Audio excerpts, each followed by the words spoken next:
Eu e meu irmão vamos louvar a Deus com o hino da harpa cristã, número 107. Firme nas promessas do meu Salvador, cantarei louvores ao meu Criador. Espera aí, minha gente. Vamos cantar as três vozes? Vamos. Eu canto contralto, ela canta soprano e você canta tenor. Tá certo? Tenor, você canta assim, olha. Firme nas promessas são. Aí você faz firme. E eu, firme nas. Você faz a terceira voz, vai lá. Firme nas promessas do meu Salvador,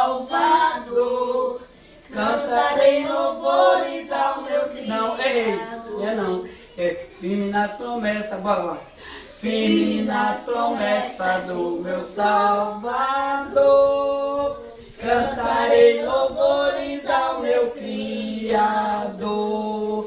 Fico na dispensação do seu amor, firme nas promessas de Jesus. Agora. Firme nas promessas são, firme nas promessas são, firme nas promessas de